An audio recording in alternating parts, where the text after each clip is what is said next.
আমি জিজ্ঞেস করি, সেদিন আপনার পিতাকে কারা হত্যা করেছিল?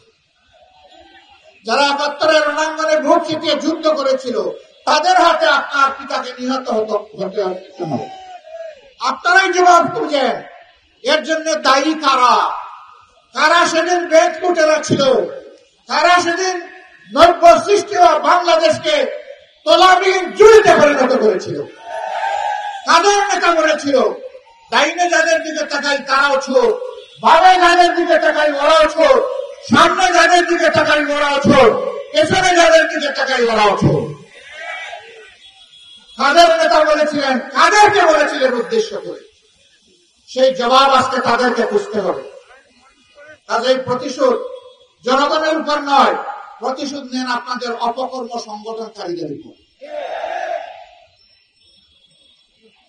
আশ্চর্য বিষয়, তারা বাংলাদেশটাকে টুকরা টুকরা করে বিভক্ত করে হানাহানি হিংসার রাজত্ব কায়েম করে পালিয়ে গিয়ে এখনো বাংলাদেশকে তারা স্থির থাকতে দেন না।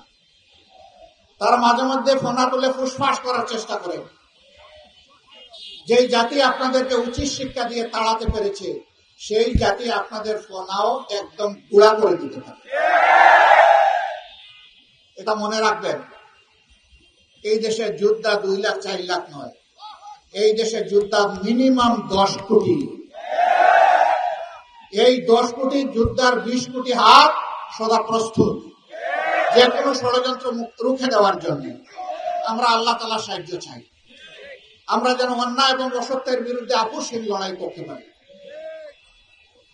প্রিয় দেশবাসী, আসুন আমরা আরেকবার অঙ্গীকার করি আজকের এই বিজয় দিবসে আমরা অবশ্যই দেশকে ভালোবাসবো। আমরা কারো তাবেদার বানাতে এই দেশকে দেব না, এবং কেউ তাবেদারি করতে আসলে তাকে আমরা ছাড় দেব।